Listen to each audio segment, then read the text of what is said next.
The question आपके सामने लिखा हुआ, the depth x to which a bullet penetrates in a human body depends on coefficient of elasticity n and kinetic energy E.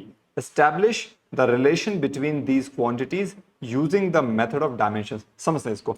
ये बोला the depth x to which a bullet penetrates. So let's say a human body. Let's say this is, मैं इसका marker change कर देता हूँ. I will draw a human body over there. Let's say that's a human body. ठीक है? Let's say we have this human body. So now this was the bullet. Now this bullet penetrates over here. Now let's say वो किस भी depth पे गया, ठीक है, उसको हमने अज्यूम कर लिया d डेप्थ पे गया, तो ये एक तरह का डिस्टेंस है, depth is again a distance, और उसको इन्होंने ऑलरेडी x माना हुआ है, तो रादर एक काम करते हैं, मैं इसको d की जगह x लिख दूं सीधा। तो ये जो x है ना, डिस्टेंस, ये डिपेंड कर रहा है किसी पे। सो x इज डिपेंडिंग, हम यहाँ पे सॉल्व कर रहे हैं इसको। सो x इज द डेप्थ, ये डिपेंड किस पे कर रहा है, ठीक है, और आगे देखिएगा है depends on a coefficient of elasticity n। सो ये n पे डिपेंड कर रहा है, कोफिशिएंट ऑफ इलास्टिसिटी पे, और एक और चीज पे, और ये काइनेटिक एनर्जी पे भी डिपेंड कर रहा है, मतलब this is also proportional to kinetic energy E, लिखा हुआ है क्वेश्चन में दिया हुआ है। सो इन दोनों को कंबाइन करेंगे, x किस पे डिपेंड कर रहा है, n पे, और काइनेटिक एनर्जी E पर डिपेंड कर रहा है। यानी कि सपोज करो ये इसकी पावर a पे डिपेंड कर रहा है, इसकी पावर b। हमेशा ऐसे करते हैं इस फॉर्मूले को जब भी सॉल्व करते हैं कि सपोज को a की वैल्यू 1 भी हो सकती है, 0 भी हो सकती है, कुछ भी हो सकती है, will put it over there. तो यहाँ पे n की पावर a और e की पावर b। अब यहाँ पे क्या करना है, जब भी आप ये आपका ये जो प्रोपोर्शनलिटी का सिंबल है ना, इसको हटाएंगे, इक्वलिटी सिंबल लगाएंगे। So x is equals to k n की पावर a e की पावर b, ये लिख दोगे तो अपने पास a के इक्वेशन नंबर 1 आ गई। ठीक है, अब क्या करना है, दोनों साइड्स पे इनकी डायमेंशंस लिखेंगे।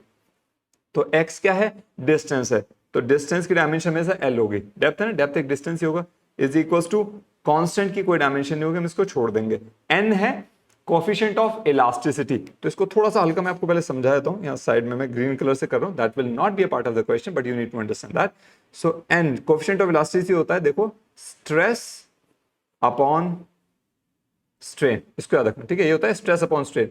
अब जो स्ट्रेस होता है ना, स्ट्रेस का फॉर्मूला होता है फोर्स अपॉन एरिया, और स्ट्रेन जो होता है ये again change in configuration upon original configuration. इसका डायमेंशन नहीं होता, मैं सीधा सीधा डायमेंशन लिख रहा हूं, डायमेंशन लेस, ठीक है, ये होता है डायमेंशन लेस, क्योंकि ये होता है change in configuration upon original configuration, मतलब change in length upon original length, तो length upon length, change in volume upon original volume, volume upon volume.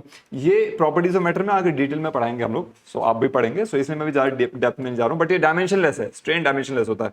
अब फोर्स का जो डायमेंशन होता है आपको पता है mL/t-2, जिसको नहीं पता वो मास इंटू एक्सीलरेशन का फॉर्मूला लगा देना, मास का डायमेंशन m और एक्सीलरेशन का L/t-2 upon area. So area का डायमेंशन होता है L2, और नीचे डायमेंशन लेस है, उसको हटा दिया हमने, तो ये क्या हो जाएगा, m(L-t-1), L-1 और t-2, ये हो जाएगा n कोफिशिएंट ऑफ इलास्टिसिटी का डायमेंशन। तो मैं यहाँ पे लिख देता हूँ, ये डिपेंड कर रहा है जी, देखो किस पे, तो ये हो जाएगा, यहाँ पे मैं ऐसे लिखते हैं इसको, m, मार्कर चेंज कर देते हैं, and I'll put it over there as in m(L-1, t-2) की पावर a थी ना। अच्छा, और energy, kinetic energy b, energy का आपको आई एम श्योर पता होगा, नहीं पता मैं फिर बताता हूँ। एनर्जी जो होता है, एनर्जी चाहे काइनेटिक चाहे पोटेंशियल कैसे भी हो, it is actually the work done, work होता है अपॉन फोर्स इनटू, सपोज करो डिस्टेंस मूव, अब अगेन वही चीज आएगा, mL/t-2 इनटू L, तो ये क्या हो जाएगा, mL2 और t-2 हो जाएगा।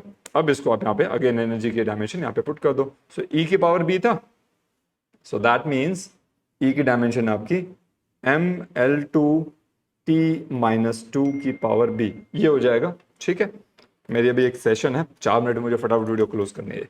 सो नाउ इसको सॉल्व कर दो। अच्छा, यहाँ पे L है, तो यानी कि m की पावर 0, L की पावर t की पावर 0, ऐसा भी लिख सकते हैं, एक ही बात है।